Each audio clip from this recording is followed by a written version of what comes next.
Selamat siang pemirsa, senang sekali Kini News kembali hadir menjumpai Anda. Bersama saya Regita Tasya dalam edisi April 2022. Selama 30 menit ke depan, kami akan menyajikan serangkaian informasi terkini dan teraktual untuk Anda. Semua telah kami rangkum pada Kini News siang ini. Beberapa harga pangan di Pasar Bogor mengalami kenaikan dalam masuki bulan suci Ramadan. Unjuk rasa terjadi di sepanjang Jalan Juanda, Kota Bogor pada Jumat, 8 April 2022.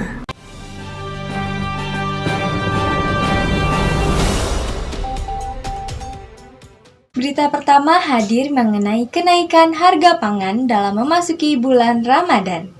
Beberapa di antaranya yang mengalami kenaikan yakni harga ayam dan telur. Berikut liputannya. Beberapa harga pangan di Pasar Bogor mengalami kenaikan dalam memasuki bulan suci Ramadan. Beberapa di antaranya yakni harga telur dan ayam.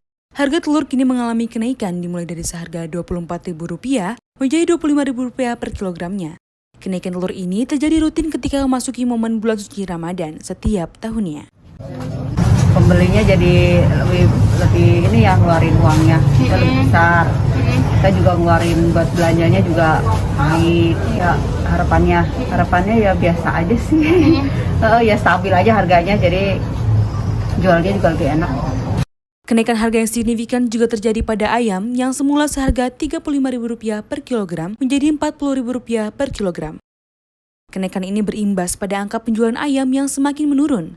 Para penjual berharap semoga ada solusi agar harga ayam dapat stabil kembali.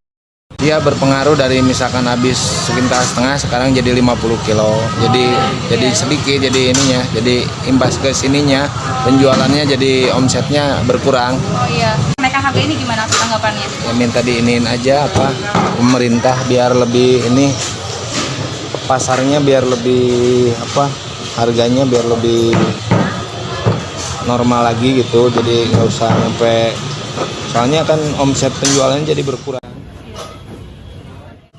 Berita kedua hadir dari aksi unjuk rasa ratusan mahasiswa yang menolak wacana penundaan pemilu dan perpanjangan masa jabatan presiden, serta kenaikan harga BBM yang berlokasi di depan Istana Bogor.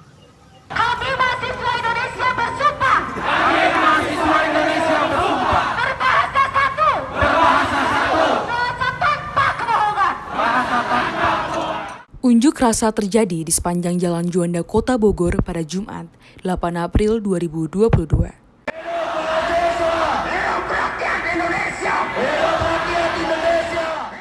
Diketahui mahasiswa yang mengikuti aksi Bogor menggugat istana ini merupakan gabungan BEM Sebogor Raya. Kalau saya sendiri kan dari Universitas Ibnu Khaldun, terus kan ini kan kota Bogor, sebogor lah, bisa dibilang ada Pakuan, ada Juanda, di kampus-kampus di Bogor Barat juga ada ikut yang Yain La Roiba dan masih banyak lagi lah. Titik kumpulnya sih di kampus masing-masing, terus nanti kita ketemu lagi di istana gitu, jadi nggak yang satu titik, nggak ya di kampusnya masing-masing aja.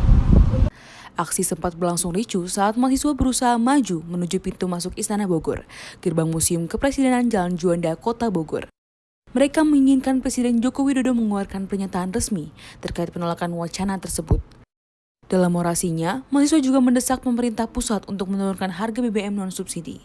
Dan selama aksi berlangsung, arus lalu lintas menuju Istana Bogor dialihkan ke sejumlah ruas jalan sebab jalan tertutup oleh massa aksi. Tim redaksi Kini News melaporkan dari Bogor, Jawa Barat.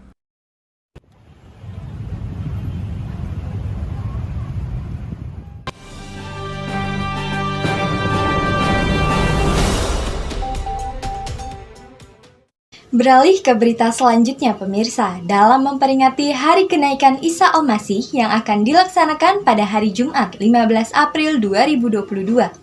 Gereja HKBP Bogor melakukan persiapan dalam menyambut hari peringatan tersebut. Umat Kristiani melakukan persiapan Jumat Agung yang akan dilaksanakan esok hari dalam rangka melakukan perayaan dan menyambut hari kenaikan Isa Al-Masih. Terkait informasi dan kondisi persiapan tersebut, kami telah terhubung dengan Ratu Bilqis yang akan melaporkan langsung situasi dan kondisi dari Gereja HKBP Bogor. Selamat siang Ratu, bagaimana situasi dan kondisi di lokasi saat ini terkait dengan persiapan penyambutan Hari Kenaikan Isa Al-Masih di Gereja HKBP Bogor ini? Baik Saudari Gita, saat ini saya sedang berada di lokasi Gereja HKBP Paledang Bogor. Saat ini saya sedang memantau situasi persiapan dalam rangka menyambut kenaikan Hari Isa Al-Masih. Saat ini juga saya terpantau bahwa dalam situasi seperti ini sudah banyak jemaat yang hadir, beberapa diantaranya bersama keluarganya maupun secara perorangan. Saat ini juga saya sudah bersama Bapak Erwin selaku situa dari Majelis Gereja HKBP Kota Bogor. Baik Pak, selamat sore. Selamat sore Mbak.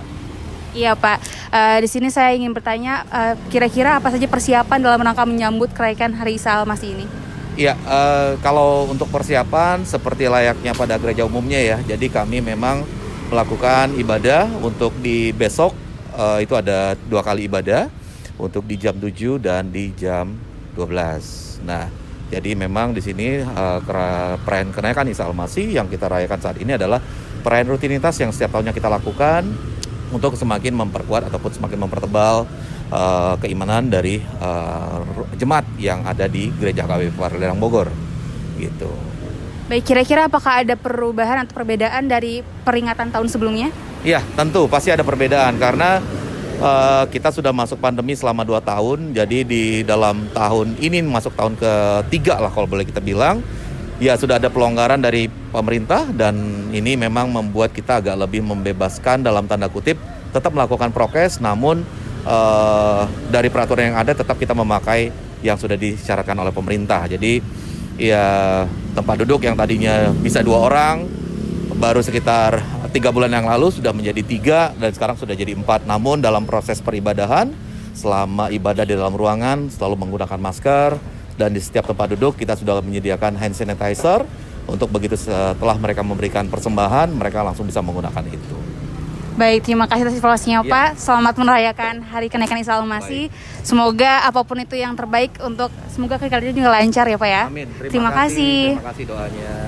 Baik Saudari Gita, itulah dia laporan terkini dari situasi Gereja HKBP Paledang Kota Bogor yang mana akan dilaksanakan ibadah besok pada pukul 7 pagi dan juga 12 siang. Saat ini sudah banyak sekali persiapan yang dilaksanakan, diantaranya juga sudah ada akses masuk, persiapan protokol kesehatan seperti pengecekan temperatur, suhu, juga scan vaksin, cuci tangan, dan juga airnya tenda untuk akses apabila adanya hujan. Mungkin itu yang bisa saya sampaikan dari Gereja HKBP Kota Bogor.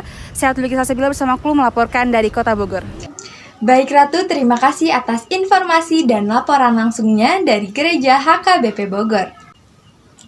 Memasuki minggu kedua puasa Ramadan dan bertepatan dengan Hari Libur Nasional pada Jumat 15 April 2022, Pasar Tanah Abang mulai dipadati pengunjung yang membeli keperluan Ramadan dan jelang Lebaran. Untuk informasi selengkapnya, kita sudah terhubung dengan reporter Gilang dari kawasan pusat Grosir Tanah Abang Blok B Jakarta Pusat. Selamat siang Gilang, bagaimana kondisi aktivitas jual beli di Pasar Tanah Abang hari ini? Baik Regita, kondisi saat ini di Blok B terpantau ramai dipadati pengunjung mulai pagi tadi di hari Jumat yang bertepatan dengan Hari Libur Nasional sekaligus minggu kedua bulan Ramadan. Selain berbelanja kebutuhan untuk bulan Ramadan, tampaknya masyarakat juga ada yang sudah mulai berbelanja pakaian Lebaran. Baik Gilang, lalu apakah ada peningkatan jumlah pengunjung khususnya pada hari Jumat ini yang bertepatan dengan Hari Libur Nasional? Menurut wawancara kami dengan salah satu pedagang di kawasan Blok B Pasar Tanah Abang, memang terjadi peningkatan pengunjung. Peningkatan omset pun dialami oleh pedagang jika dibandingkan dengan bulan-bulan sebelumnya. Kalau untuk hari ini, ya tentu saja. Tetapi, jadi dia datangnya banyak, tapi hanya pada jam tertentu saja. Contohnya jam 10, misalkan hari Minggu jam 10. Nah, dia itu paling jam 11 tuh udah sepi lagi gitu. Tapi sebelum itu, ini kayak ibaratnya apa ya, jadi nggak nentu gitu hari Minggunya. Untuk sekarang peningkatan omset itu naik turun Kak. Jadi misalkan kalau contohnya hari ini saya dapat 3 juta, minggu berikutnya bisa jadi cuma 2 juta doang gitu. Jadi naik turun. Jadi kalau misalkan mau ngomong secara persentase antara 10% sampai 30% lah, kira-kira seperti itu. Demikian Regita, saya kembalikan ke studio. Baik, terima kasih Gilang atas laporannya. Dan pemirsa, Kini News akan kembali lagi dengan informasi selanjutnya setelah pariwara berikut ini. Tetaplah bersama kami.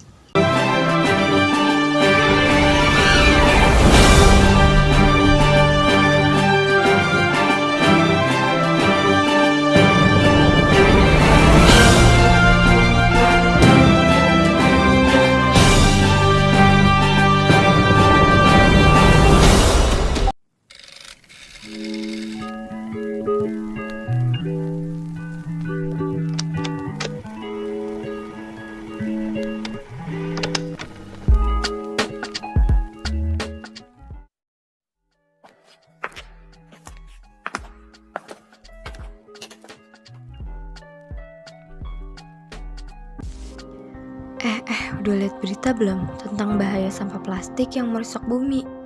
Iya udah. Kayaknya mulai sekarang kita harus mengurangi penggunaan plastik dan juga menjaga lingkungan dengan cara membuang sampah pada tempatnya.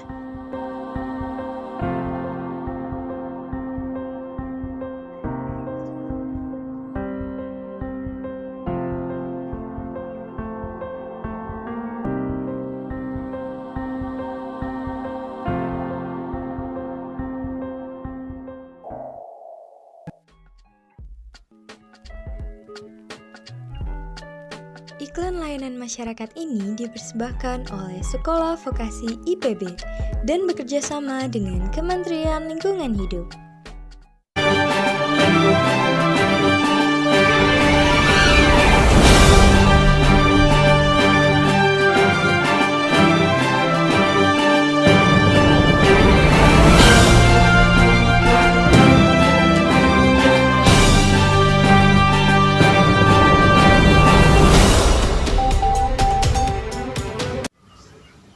Anda kembali di Kini News Siang. Bersama saya Regita Tasya dalam edisi Mei 2022. Serangkaian informasi terkini dan teraktual akan kami sajikan untuk Anda. Semua telah kami rangkum pada Kini News Siang ini.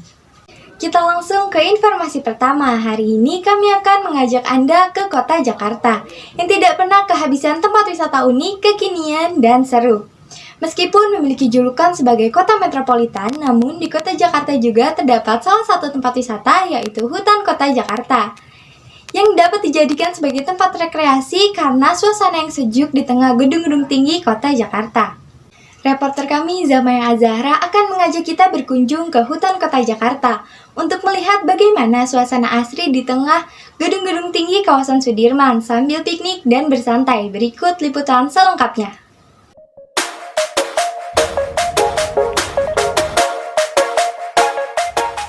Hidup di kota Jakarta tidak hanya tentang macet dan polusi saja. Ada banyak tempat-tempat yang bisa dikunjungi untuk melepas stres dan lelah dari pekerjaan dan aktivitas Anda. Ini dia Hutan Kota Gelora Bung Karno, yang berlokasi di Jalan Jenderal Sudirman, Jakarta Pusat, DKI Jakarta. Halo pemirsa Kini News, kembali lagi bersama saya Zamaya. Nah, sekarang saya sudah berada di salah satu tempat hangout favorit di pusat ibu kota, yaitu Hutan Kota GBK. Pemirsa Kini News pasti penasaran kan, apa saja yang dapat kita lihat di dalam Hutan Kota GBK ini? Nah, pertama-tama untuk masuk ke kawasan Hutan Kota GBK, ada dua akses masuk. Yang pertama melalui pintu 7 GBK di Jalan Sudirman, seberang SCBD, dan bisa juga jika pemirsa datang dari arah FX Sudirman melalui pintu 5 GBK. Untuk sampai ke sini, pemirsa Kini News dapat menaiki MRT dan turun di stasiun Istora, atau jika menaiki kendaraan pribadi, dapat diparkir di parkir selatan atau timur, bisa juga di Istora jika sedang tidak ada event. Nah, pemirsa Kini News, sekarang saya akan mengajak Anda untuk merasakan sensasi piknik asik di Hutan Kota Jakarta. Yuk kita intip aktivitas masyarakat yang mengunjungi Hutan Kota GBK.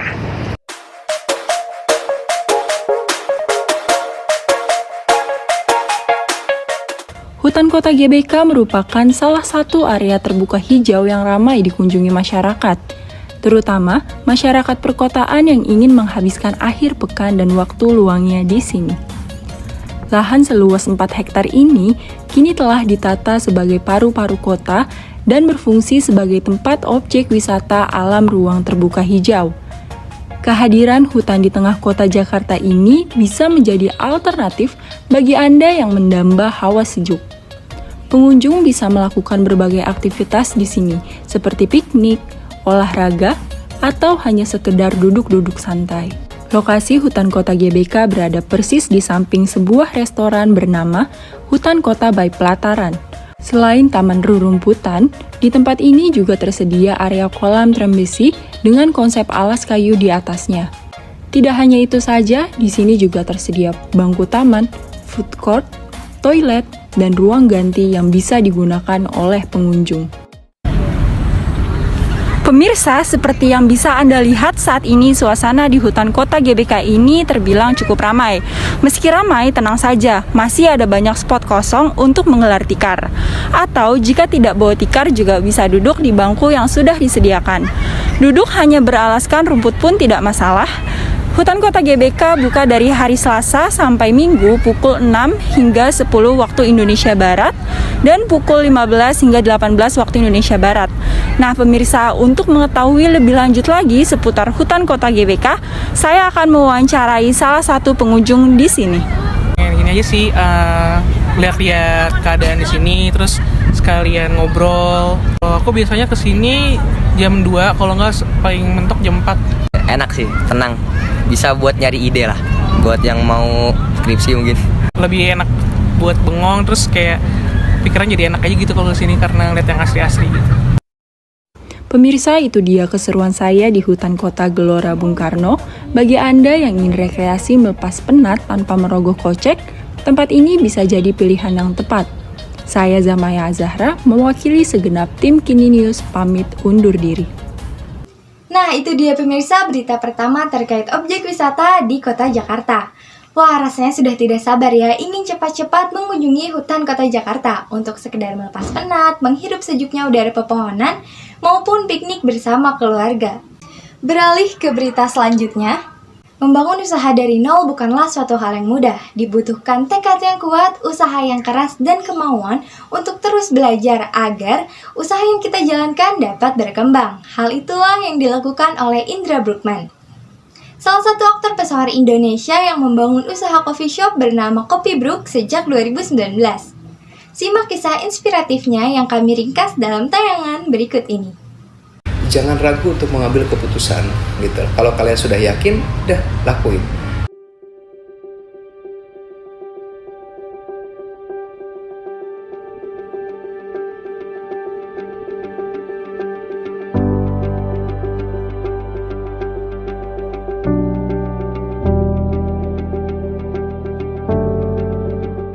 Halo, saya Indra Bruggman.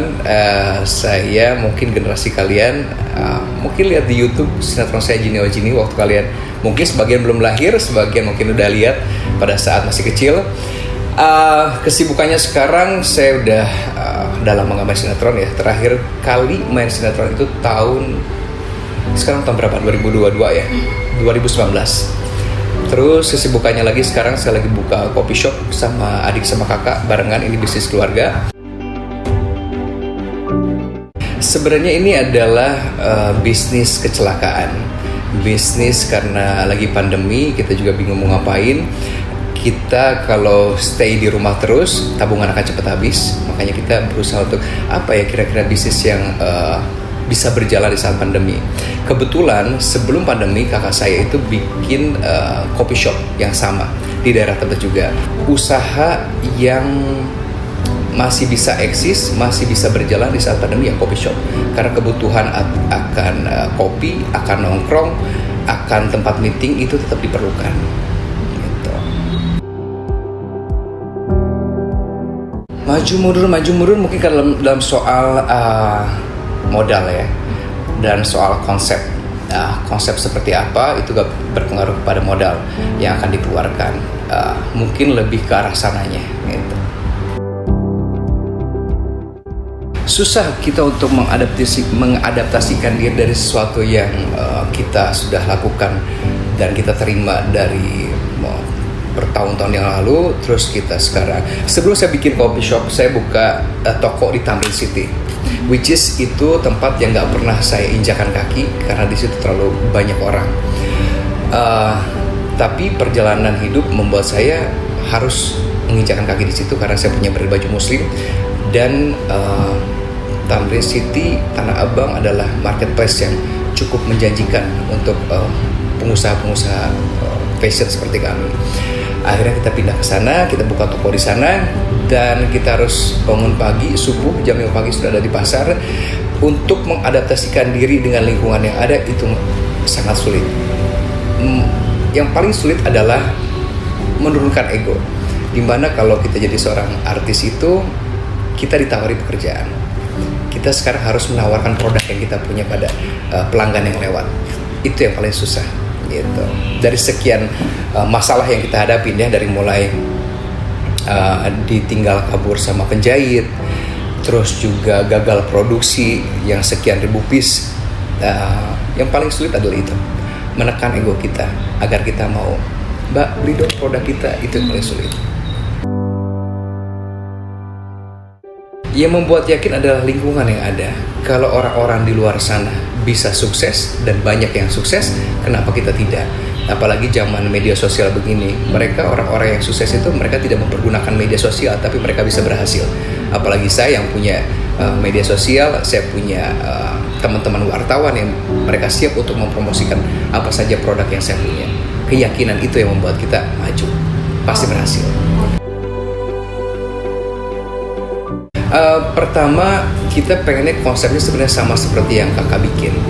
Cuman karena kita berhubung tempatnya beda, otomatis marketnya juga beda. Apalagi ini coffee shop ini bekas restoran juga. Restoran yang segmentasinya lebih ke orang-orang yang sudah berumur, kantoran, ibu-ibu, orang-orang yang suka perkumpulan dance, ibu-ibu gitu kan. Memang udah tua-tua ya. Dan itu sangat menentukan langkah kita ke depannya seperti apa. Makanya konsep sini dan konsep yang kakak punya di warung sebelah itu sangat jauh berbeda. Walaupun dari segi makanan dan minuman itu 50-50%. Kebanyakan coffee shop yang ada di sini itu cuma menjual makanan-makanan ringan. Kalau di sini karena memang orang terbiasa dengan meeting, karena ini sebelumnya adalah sebuah restoran, kita nggak mau menghilangkan market itu. Orang suka datang ke sini karena selain tempatnya bagus, di sini ada 2 lantai, dan saya rasa ini adalah coffee shop yang paling besar di sekitar Tebet, dan makanannya enak-enak. Dan ini bukan sembarang coffee shop, karena ini adalah cita-cita saya bersama dengan almarhumah waktu beliau masih ada. Tapi tahun 2020 beliau nggak ada, tapi dia tetap apa yang menjadi rencana kita dulu kita laksanain sekarang. Walaupun dalam situasi pandemi, buka usaha itu bukan sesuatu yang gampang. Orang banyak yang gulung tikar, kita nekat untuk ini. Karena keyakinan itu tadi, rezeki sudah ada yang atur. Tugas kita sebagai manusia adalah bergerak dan berusaha. Kita yakin nggak dengan apa yang kita lakukan? Kita yakin nggak dengan doa-doa yang kita panjatkan? Ya wajar-wajar aja ya, karena saya juga pernah mengalami apa yang kalian rasakan. Banyak kebingungan dalam mengambil keputusan, karena kan mungkin umur masih muda, terus juga pengalaman masih belum banyak. Cuman yang pengen saya selalu tekan bahwa jangan ragu untuk mengambil keputusan gitu. Kalau kalian sudah yakin, udah lakuin.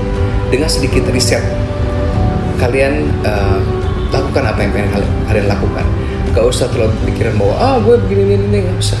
Karena semakin kalian pikirkan, masalah itu tetap akan ada. Jadi jangan menunda-nunda apa yang kalian pengen lakukan. Selagi itu baik, lakukan gitu. Lakukan kesalahan sebanyak mungkin, karena dari situ kalian bisa belajar ya. Jangan takut untuk salah, karena dari kesalahan itu kalian pasti akan belajar gitu.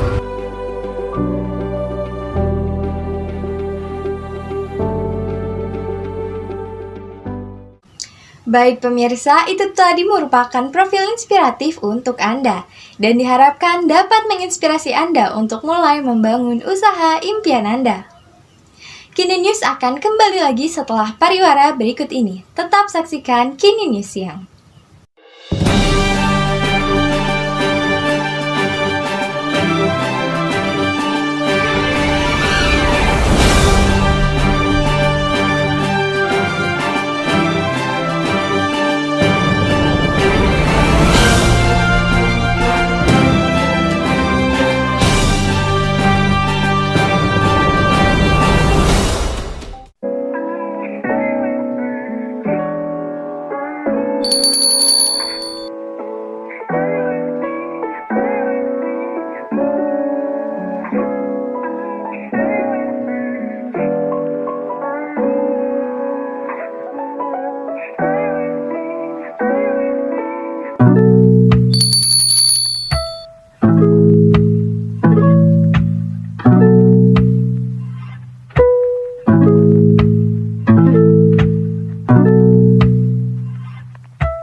Let's kick.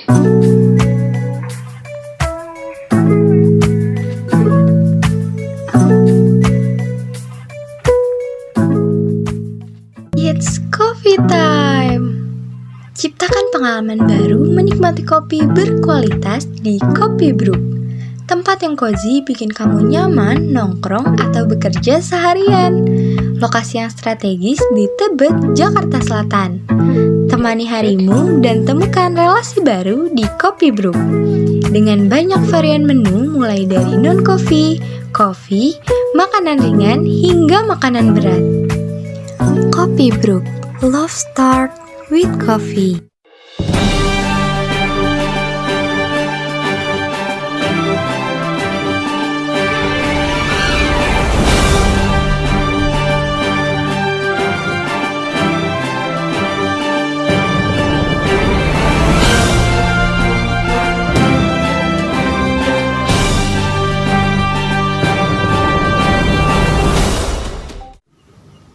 Kembali lagi bersama Kini News Siang dengan saya, Regita Tasya. Siapa yang tidak tahu tentang hidroponik? Teknik budidaya tanaman yang satu ini sedang sangat diminati oleh masyarakat, khususnya masyarakat perkotaan dengan lahan sempit. Pasalnya, teknik budidaya yang satu ini tidak memerlukan lahan yang luas dan tanpa menggunakan media tanah. Bahkan saat ini kita dapat dengan mudah menemukan kebun hidroponik. Seperti salah satu kebun hidroponik yang berada di Kota Bogor ini. Selain menjadi agrowisata, kebun Pagi Farm ini juga dijadikan sebagai tempat edukasi dan pelatihan hidroponik. Reporter kami Gilang dan Aisyah akan mengajak kita bersama-sama mengintip keseruan di kebun Pagi Farm Bogor. Berikut liputannya.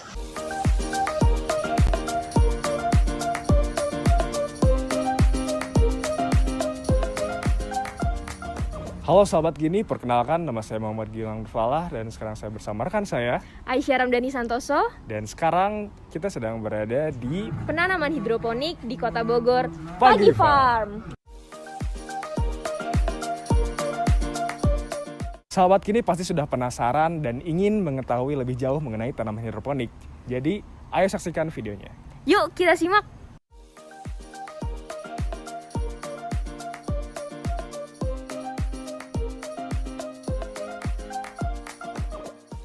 Mayoritas masyarakat Indonesia suka makan sayur.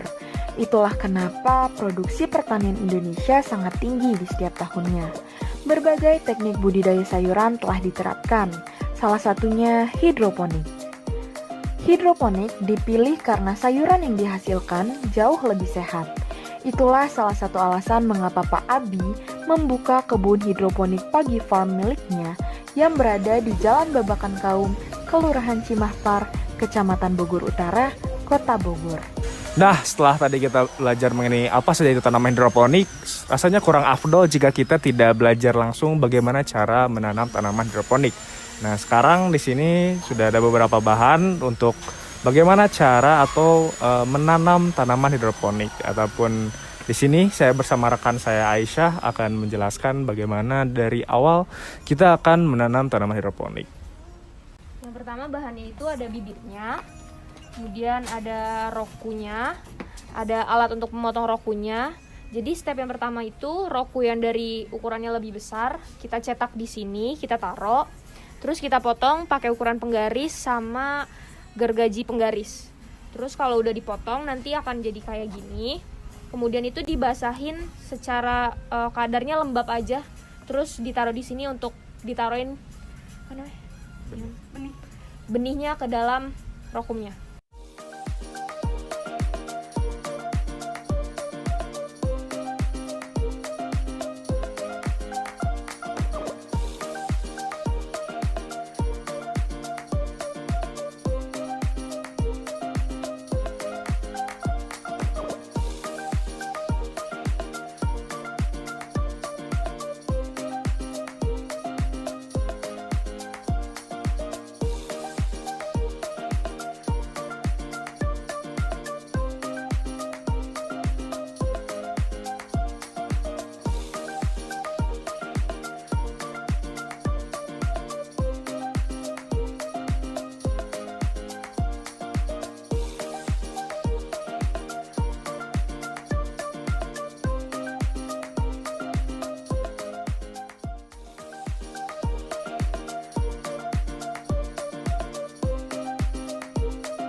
Setelah bibit dan benihnya sudah masuk ke tahap penyemaian, sekarang kita simpan di tempat yang gelap untuk menjaga kelembapannya selama 24 jam.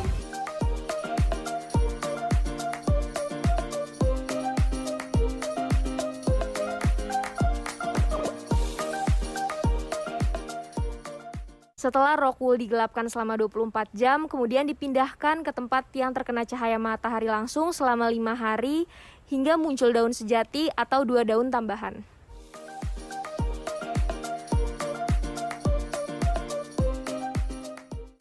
Setelah 5 hari atau terdapat 2 daun tambahan, maka tanaman dipindahkan kepada meja peremajaan dan juga sudah dialiri dengan air yang telah mengandung nutrisi AB Mix.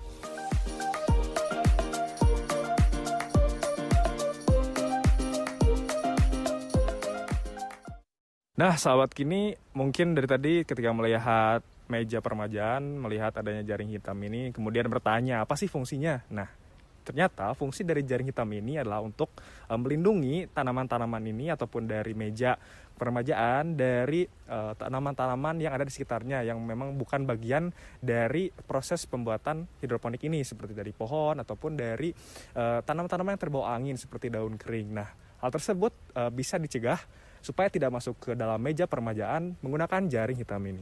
Nah, setelah tadi melewati masa meja peremajaan selama kurang lebih 2-3 minggu, sekarang kita telah sampai pada tahap yang terakhir. Tahap terakhir yaitu tahap panen.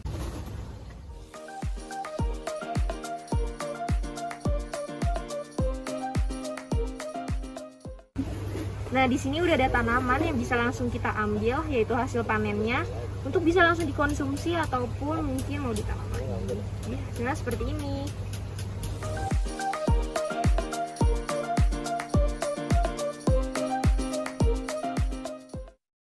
Nah, itulah dia, kita udah sama-sama belajar mengenal tanaman hidroponik dan mempraktikannya secara langsung. Saya Aisyah Ramdhani Santoso. Dan saya Muhammad Gilang Nurfalah beserta kru yang bertugas pada hari ini. Sampai jumpa di episode Kini News edisi pertanian selanjutnya. Dah.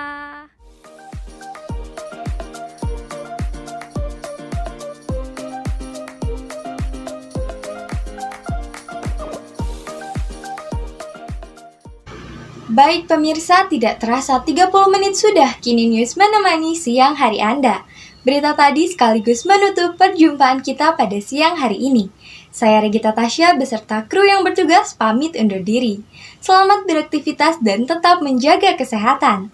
Terima kasih dan sampai jumpa pada Kini News selanjutnya.